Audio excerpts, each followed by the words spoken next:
ராம் ராம், வாழ்க வளமுடன். Voice of காஞ்சி நேயர் அனைவருக்கும் இனிய மாலை வணக்கம். இன்னைக்கு ஸ்ரீ பெரியவா அனுபவத்தில் ஊனக்கண் காண வேண்டிய ஒரு வஸ்து என்னங்கிறத ஸ்ரீ பெரியவா அவ்வளவு அழகாக எடுத்து காட்டியிருக்கா தன்னோட செய்கையோட மூலமாகவே. ஸ்ரீமுக வருஷம் சிதம்பரம் தில்லைக்கு ஸ்ரீ பெரியவா பயணம். அப்போது எப்படி வரா அப்படின்னா கண்களை மூடிண்டே வரா. அந்த நகருக்குள்ளே வந்தது மாதிரி இல்லாமல் அதில் தொடர்ந்து கண்ணை மூடிண்டே இருக்கா. அப்படியே தூங்கியும் விடுறா அந்த தில்லைக்கு வந்த உடனே. மறுநாள் கார்த்தால விஸ்வரூப தரிசனம். ஸ்ரீ பெரியவால நாம் விஸ்வரூப தரிசனம் பார்க்கணுங்கிறோம். பெரியவாலே சிவனா அவதாரம் எடுத்துண்டு சிவப்பழமா போய் சிதம்பரேஸ்வரை பார்க்குறார். அது எவ்வளவு அற்புதமான காட்சி. மடத்தில் இருந்த இந்த கிங்கரர்கள் சொல்வோம் இல்லையா, அணுக்கத்தொண்டர்கள். அணுக்கத்தொண்டர் ஒருத்தரோட உதவியோட கார்த்தால ஏர்லி மார்னிங் பிரம்ம முகூர்த்தத்தில் எழுந்து நோடுறா. எழுந்து நோட்டோ மடத்தில் ரொம்ப நெருங்கினவாளுக்கு மட்டும்தான் தெரியும் கண்ணை மூடிண்டு ஏன் நடக்கிறாங்கிறது.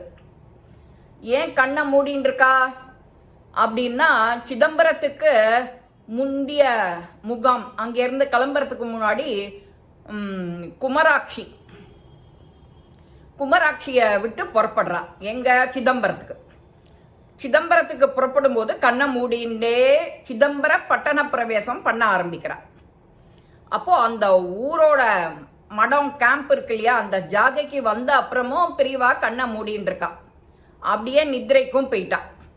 இது ஏன் சில பேருக்கு தியானத்தில் இருக்கான்னு நினச்சிட்டு இருப்பா பெரியவா. அப்படின்னா அந்த வெளிச்சத்தோட கூச்சம் தாங்க முடியாமல் ஸ்ரீ பெரியவா கண்ணை மூடின்னு இருக்காளோ அப்படின்னு மற்றவா வெளியில் இருக்கிறவா பார்வைக்கு தெரியும். ஆனால் ஸ்ரீ பெரியவா அந்த கண்ணை மூடி தியானத்தில் இருக்கானோ வெளிச்சத்துக்காக கண்ணை மூடின்னு இருக்கானோ மற்றவாளுக்கு தோணுற காட்சி அவரை சுற்றி இருக்கிற அந்த தொண்டர்களுக்கெல்லாம் நன்னாவே தெரியும். ஸ்ரீ பெரியவா ஏன் கண்ணை மூடி தியானத்தில் இருக்கா அப்படிங்கிற விஷயம் தெரியும்.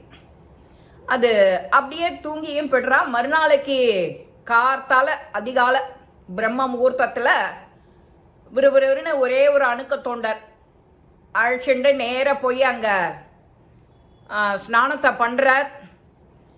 கோவில்னு பெருமைப்படுற அந்த சபாபதி ஆலயம் வர வரைக்கும் கூட கண்ணவே திறக்கலை. இவர் அழைச்சிண்டே வரார். கோயிலோ அரை இருட்டு. அந்த அரை இருட்டுன்னு சொல்லணும், கும்மிருட்டுன்னு சொல்லணும். 3:30 மணிக்குன்னா கும்மிருட்டாக தானே இருக்கும். அந்த வேஷத்தோடையே வந்து சிவகங்கை திருக்குளத்தில் தீர்த்தம் ஆடுறார்.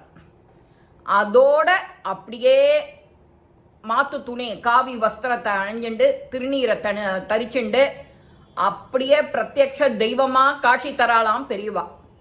அதோட இல்லை, அந்த இதோடைய சிதம்பரத்தை அவரோட சிற்சபையை பார்க்கறதுக்கு வெளியில் வரார்.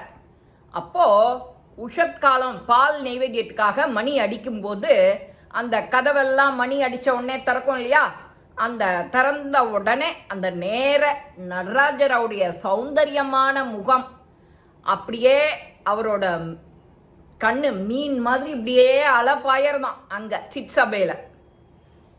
அந்த ஆரூரில் பிறந்தாலும் அருணையை நினச்சாலும் காசியில் மரிச்சாலும் கோவில் அப்படிங்கிற தில்லையை கண்டாலும் மோட்சம்.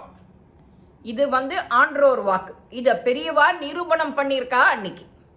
ஞான சிதம்பரத்தில் இந்த ஊனக்கண்ணு ஞானக்கண் பார்க்க வேண்டிய அந்த முதல் வஸ்து அப்படிங்கிறது என்னன்னு நமக்கு சொல்லாமல் சொல்லியிருக்கா. கண்ணின் மணியே குருமணியே அப்படின்னு தன்னோட நடன தீட்சையால் எல்லாரும் காட்டுவா இல்லையா, மீன் மாதிரி தீட்சையான கண்ணு. அதுக்கு எடுபடுற மாதிரி சொல்கிற மாதிரி ஸ்ரீ பெரியவா அந்த குருமணி குமாரக்கா அப்படிங்கிற பொருள் படுற மாதிரி கண்ணின் மணி அப்படிங்கிற பொருள். அதுக்கு நேர் பொருள் என்ன? கண்மணி. அக்ஷி அப்படின்னாலும் கண். இதில் பெரியவா என்ன பண்ணியிருக்கா? முதல் கேம்பை குமராட்சி. அக்ஷினா கண்.